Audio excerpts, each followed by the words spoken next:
የትኛውም አይነት ምድር ላይ ያለ እንቅስቃሴ ስመሽ አስፋልቱ ባዶውን ይቀራል። ተሰቅሎ የነበረው ባንዲራ ይወርዳል። ሲሰራ የነበረበት ቢሮ ሁሉ ይዘጋል። ሌሊት ማንም መምጣት በማይችልበት የሚመጣ አንድ ግን መለኮት ሰው ማይቻልበት ይኸውልህ፣ ቀን ሳለ ከሰራ ቀበሌም ይተባበር ይሆናል። ቀን ካለ ከሰራ አጎትም ይተባበር ይሆናል። ማንም ሊተባበራችሁ በማይችል አጣብቅኝ ውስጥ ያላችሁ ሰዎች ለእናንተ ሰበር ይዤ መጥቻለሁ። ዝግ ነው እንኳን ተዘጋ፣ እንደተዘጋ ሳለ ይገባል።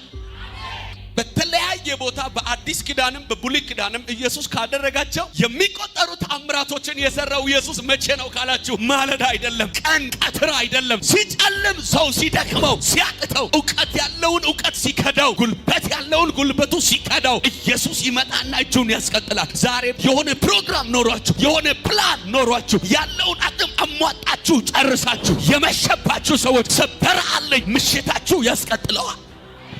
አንዳንዱ አይከፈትም እንደ አይመጣም እንደ ትላላችሁ። አይከፈትም ተውና አይመጣም እንደ በለው እንደተዘጋ ይመጣ። የምን በር የተዘጋ? የትዳር ሊሆን ይችላል፣ የሥራ ሊሆን ይችላል። ለምን 1000 ጊዜ አይቀረቀርም? የምትጠብቀው እሱን ከሆነ ቀና በል። ሰው አንዳንዴ መሸብኝ ይላል። ምን ከሆነ ማድረግ የሚፈልገውን ነገር ለማድረግ አቅም ሲያጥረው፣ ሲያቅተው፣ ሲተክመው መሸብኝ፣ ጨለመብኝ ይላል። በመሸ ሰዓት የሚገርማችሁ ነገር የፈለገ የህይወት ፓርታችሁ ወይም ደግሞ የህይወት ወዳጃችሁ ወደ እናንተ ህይወት እንዲመጣ አይመቸውም። እናንተም ደግሞ በመሸ ሰዓት በመጣ ነገር ሰው አጠሩትም። ከዚህ ሰዓት በኋላ ምን ብዬ ደውልለታለሁ ልወጣው እንጂ ትላላችሁ። እና ዛሬ ምን ልታወራ ነው ብላችሁ ካላችሁኝ፣ በህይወታችሁ ላይ እንዲቀጥል እየፈለጋችሁ ወደፊት እንዲሄድ እየፈለጋችሁ አቅም አጥሯችሁ ሊሆን ይችላል። ችሎታ አጥሯችሁ ሊሆን ይችላል። ኢኮኖሚ አጥሯችሁ ሊሆን ይችላል። መቀጠል እየፈለጋችሁ ቆሞ ባለ አሁን መሽቷችሁ ባለ ይሄ ሰዓት ይሄ መምሻው የኢየሱስ መምጫ ምቹ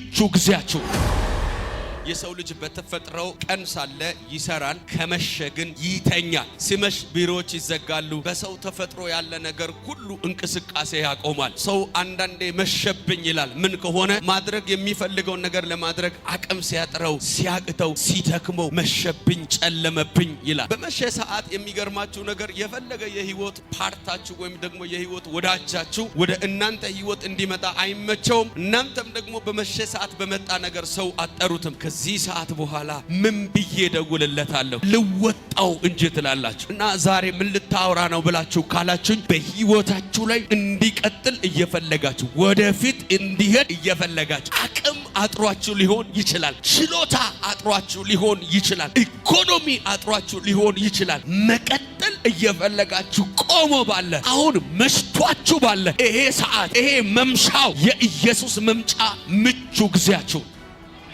በተለያየ ቦታ በአዲስ ኪዳንም በብሉይ ኪዳንም ኢየሱስ ካደረጋቸው የሚቆጠሩ ተአምራቶችን የሰራው ኢየሱስ መቼ ነው ካላችሁ፣ ማለዳ አይደለም፣ ቀን ቀትር አይደለም፣ ሲጨልም ሰው ሲደክመው ሲያቅተው፣ ዕውቀት ያለውን ዕውቀት ሲከዳው፣ ጉልበት ያለውን ጉልበቱ ሲከዳው ኢየሱስ ይመጣና እጁን ያስቀጥላል። ዛሬ የሆነ ፕሮግራም ኖሯችሁ የሆነ ፕላን ኖሯችሁ ያለውን አቅም አሟጣችሁ ጨርሳችሁ የመሸባችሁ ሰዎች ሰበር አለኝ ምሽታችሁ ያስቀጥለዋል።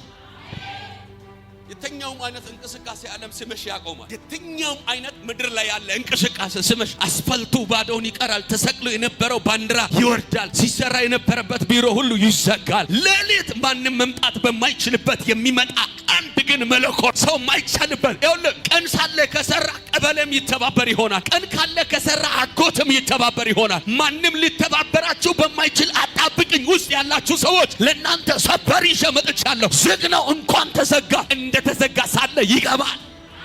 አንዳንዱ አይከፈትም እንደ አይመጣም እንደ ትላላችሁ። አይከፈትም ተውና አይመጣም እንደ በለው እንደተዘጋ ይመጣ። የምን በር የተዘጋ? የትዳር ሊሆን ይችላል፣ የሥራ ሊሆን ይችላል። ለምን 1000 ጊዜ አይቀረቀርም? የምትጠብቀው እሱን ከሆነ ቀና በል። እንደምንመለከተው ይህ ቦታ አንዳንዴ የገንሳሬጥ ባህር አጠገብ የገሊላ ባህር አጠገብ እየተባለ ይወራልና በዚህ ቦታ ላይ ኢየሱስ ክርስቶስ ምዕራፍ 5 ላይ ስትመለከቱት ዮሐንስ ወንጌል መጽሐፍ ኢየሱስ እድሜውን ሙሉ ለማለት የሚቻልበት ሁኔታ 38 ዓመት ሙሉ በወንዝ ዳር ፈውስ ሲጠብቅ የቆየውን ሰውዬ መጣና ውሃ ውስጥም ሳይከተው ከመላእክም ሳያገናኘው 38 ዓመት ታሞ የቆየው ሰው አልጋውን ተሸክሞ እንዲሄድ በአንድ ያስነሳው። ምዕራፍ 6 ጋር ስትመጡት በበሽተኞችም ላይ ያደረገውን ምልክት ባየው ጊዜ ይላል። እዚህ ቦታ የመጡ ሰዎች ትምህርት ሰምቶ አይደለም፣ እንዴት ደዌን እንደሚፈውስ፣ እንዴት 38 ዓመት የደከመው ሰው ከነ አልጋው እንደሚያስነሳ የሚያደርገው ተአምራት በከተማው ላይ በተሰማ ጊዜ በተለያየ ጥያቄ ውስጥ ያሉ ሰዎች በአጠቃላይ መጥተው ኢየሱስን ከበቡት። በጣም የሚደንቀው ብዙ ሰዎች የመጡት አየር ላይ እንደመጡ ደሰስ አድርገው እንዲያሰናብቱ እንጂ አስቀምጦ እንዲያስተምራቸው አልመጡ። ልክ እንደዚህ ዘመን ትውልድ ኢየሱስን በምድር ላይ በነበረ ጊዜ የነበረው ሰው በቃ ታች ነው የሚፈልገው እና ህዝቡ ለመቀመጥ አይደለም የመጣው። በቃ አየር ላይ የራበው ከሆነ እንጀራ ስንብ አድርጎ የታመመ ፈውስ አድርጎ በቃ ላሽ ሊያደርገው ነው የመጡትና እሱ ደግሞ ረዘም ያለ ትምህርት አለ። እኔ በጣም የሚገርመኝ ነገር ኢየሱስ 30 ደቂቃ ትምህርት የለው። እሱኛም ለዩቲዩብም ስለሚሆን ብለን ነው ቆራርጠን ያሰጠር ነው እንጂ ኢየሱስ የ15 ደቂቃ የ3 ሰከንድ መልእክት የለው። የኛ ናት እቺ ቁርጥ አድርገን ምንፈልጋትን ፈልገን ጠል ምናረግላችሁ። እሷንም አትታገሷት።